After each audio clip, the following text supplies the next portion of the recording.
दोस्तों नमस्कार, मैं हूं विनीता यादव।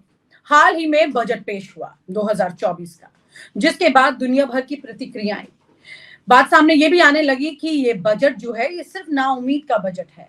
विपक्ष को इस बजट के पेश करते के साथ ही पूरा खुल करके हमला करने का मौका मिल गया। लेकिन क्या हो कि जब खुद बीजेपी में नेता इस पर सवाल खड़े करें और उनका ध्यान ले जाएं कि वित्त मंत्री जी आपको जिस बारे में इस बजट में अपना सेटलमेंट ऐसे देखना था जिससे कि बाकी हिस्सों को भी कुछ मिल पाए, तो इस पर आप बताती मैं आपको कि किस तरह से नितिन गडकरी ने एक चिट्ठी लिख डाली है। भारतीय जनता पार्टी के वरिष्ठ नेता हैं नितिन गडकरी। केंद्रीय मंत्री वित्त मंत्री निर्मला सीतारमन को उन्होंने चिट्ठी लिखी। जीवन बीमा और चिकित्सा बीमा योजनाओं के प्रीमियम पर लगाए जाने वाले जीएसटी को वापस लेने का आग्रह किया है उन्होंने। अभी हाल ही में चर्चाएं हो रही हैं कि किस तरह से देश की सरकार जो है वो कैसे पैसा इकट्ठा कर रही है। आरबीआई खुल करके इस बारे में कुछ बताता नहीं है, क्योंकि उनको ये साझा करना चाहिए। अगर वो फायदे में जा रहे हैं तो जनता के लिए क्या लेकर आ रहे हैं ये पता होना चाहिए। लेकिन बजट में नाउम्मीदी थी, लेकिन ऐसा नहीं है। बैंकों में नाउम्मीदी है, बैंकों में अच्छा खासा पैसा है। जीएसटी का बहुत बड़ा हिस्सा सरकार कमा रही है। आरबीआई के पास बहुत कुछ जा रहा है। ऐसे में नितिन गडकरी ने ये बात जो कही है कि जीवन बीमा यानी कि लाइफ इंश्योरेंस है, जो मेडिकल इंश्योरेंस है, इन चीजों को लेकर के जो ये योजनाएं सरकार द्वारा चलाई जा रही हैं, इनमें जीएसटी को वापस लेने का आग्रह किया है। इसके प्रीमियम पर जीएसटी ना लगे, ऐसा वो कह रहे हैं। नितिन गडकरी ने खत में लिखा है कि वो नागपुर डिविजनल जीवन बीमा निगम कर्मचारी संघ के ज्ञापन के बाद वित्त मंत्री को एक खत लिख रहे हैं। दरअसल ये रिक्वेस्ट जो है वो नागपुर के डिविजनल जीवन बीमा निगम से आई है। कर्मचारियों ने ये रिक्वेस्ट की है नितिन गडकरी को, और ये वो पॉलिटिक्स है जो कि हुआ करती थी, जो कि आगे आया करती थी। खुद आप ही की सरकार के मंत्री आपके दूसरे मंत्रियों को याद दिलाते थे कि देखिए इस तरह से इस काम को करना है और इसमें ये खामियां हैं, जनता ये कह रही है। ये ब्रिज जो था ना, ये टूट गया था, जिसे कोई भी मंत्री कुछ कह नहीं रहा था पिछले 10 साल में, कुछ अपनी बात नहीं रख पा रहा था। ऐसे एक मंत्री का दूसरे को खत लिखे जाने का मतलब आप समझिए। यहाँ पर ये तस्वीर साफ हो जाती है कि किस तरह से एक बार फिर से एक अच्छी राजनीति की मिसाल सामने आने लगी है। केंद्रीय सड़क और परिवहन मंत्री नितिन गडकरी ने अपने खत में लिखा कि नागपुर डिविजनल जीवन बीमा निगम कर्मचारी संघ की तरफ से उठाया गया एक बहुत अहम मुद्दा जीवन बीमा और चिकित्सा बीमा प्रीमियम पर जीएसटी को हटाने से जुड़ा है। जीवन बीमा और चिकित्सा बीमा प्रीमियम पर 18% जीएसटी लगाया जाता है।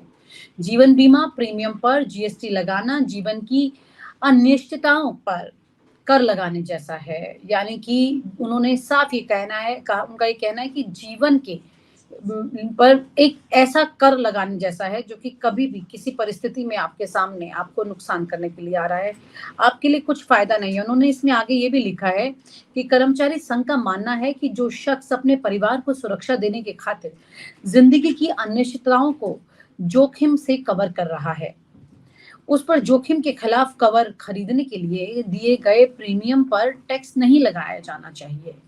ये नितिन गडकरी ने बिना डरे बिना हिचके अब खुलकर बात सामने रखी है। वित्त मंत्री को सलाह देने का मतलब आप समझते हैं? निर्मला सीतारमन जो अपना बजट तक खुद तैयार नहीं करते हैं, ये बजट पीएमओ के अंडर तैयार होता है। और नितिन गडकरी का इस तरह से चिट्ठी लिखे जाने का मतलब साफ है कि इन्होंने ये बात, ये मशवरा, ये सलाह जो है वो प्रधानमंत्री नरेंद्र मोदी को दी है कि आप ये नहीं करिए, ये ठीक नहीं है।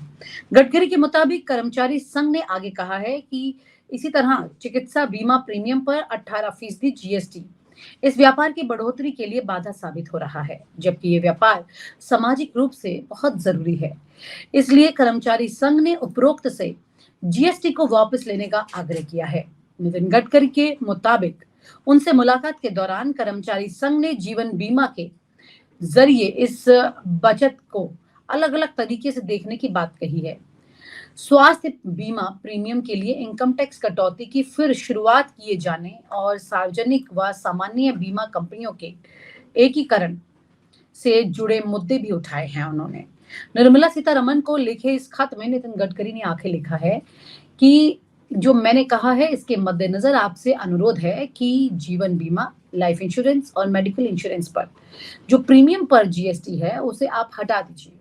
अगर वित्त मंत्री निर्मला सीतारमन जीएसटी काउंसिल की बैठक में केंद्रीय मंत्री नितिन गडकरी के सुझाव को मान लेती हैं तो आने वाले समय में लाइफ और हेल्थ इंश्योरेंस के प्रीमियम में कमी आ सकती है।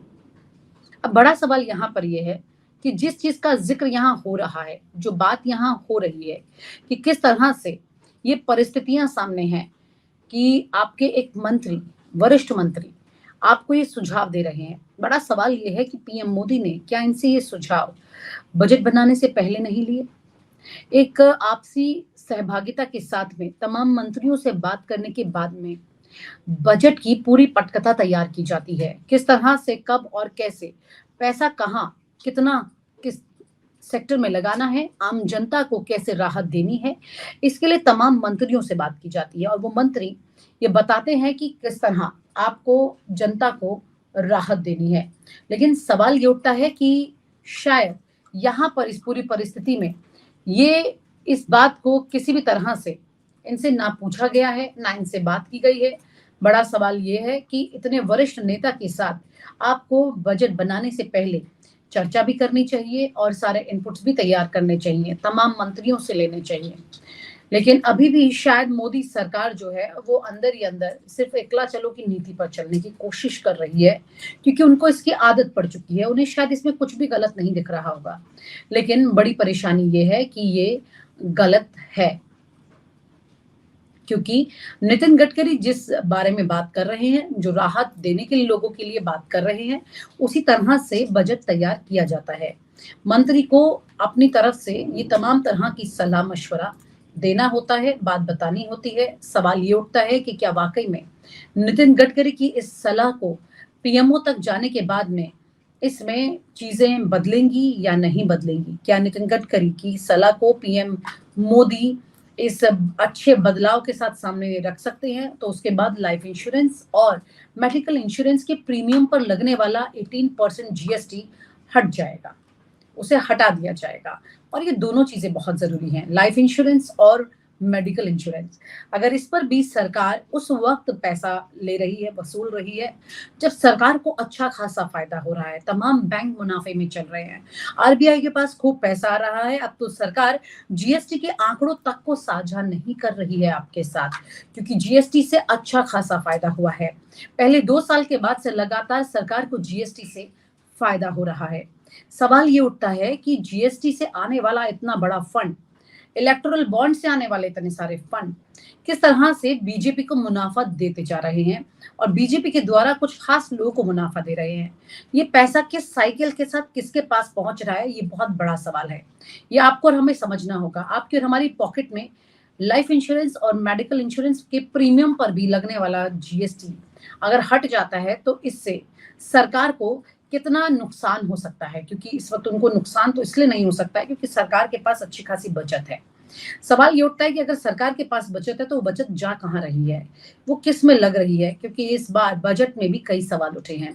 कुछ खास हिस्सों पर जहां बजट को एलोकेट ज्यादा करना चाहिए था, जिस पर फोकस ज्यादा होना चाहिए था, वो सब कुछ नहीं हुआ है। आप एजुकेशन की बात करें, डिफेंस की बात करें, इन तमाम तरह के मुद्दों को तो ऐसा है जैसे कि बैकफुट पर ला करके रख दिया गया और उसके हिसाब से ट्रीट किया गया है। सवाल ये उठता है कि प्रधानमंत्री नरेंद्र मोदी की मंशा इतना पैसा बचाने के बाद उसे कहाँ इस्तेमाल करने की है, क्योंकि आपको याद होगा कि कैसे कोरोना में भी पीएम केयर फंड में अच्छा खासा पैसा आया था, लेकिन उसके बाद भी लगातार सरकार इस तरह का रवैया सामने रखती आई है, लोगों से पैसा वसूली टैक्स के तौर पर, अलग अलग कर के तौर पर करती रही है, जैसे कि सरकार जो है वो नुकसान में जा रही है। अब ये दिन आ चुका है कि अब सरकार को, आम जनता को ये राहत देनी चाहिए, अलग अलग तरह के कर से उन्हें मुक्त करना चाहिए। शायद यही एक ऐसा मंत्र भी है जो कि डूबती हुई नैया को बीजेपी की कहीं किनारे लगा सकता है, वरना बीजेपी की भी हालत बहुत जल्द ही बहुत ज्यादा उस परिस्थिति में जाने वाली है जैसे एक वक्त में यूपीए की हो गई थी। और आप हमसे जुड़े रहने के लिए सब्सक्राइब करें YouTube पर, फॉलो करें Twitter पर और लाइक करें Facebook पर। और ज्यादा जानकारी के लिए आपको टाइप करना होगा सिर्फ न्यूज नशा।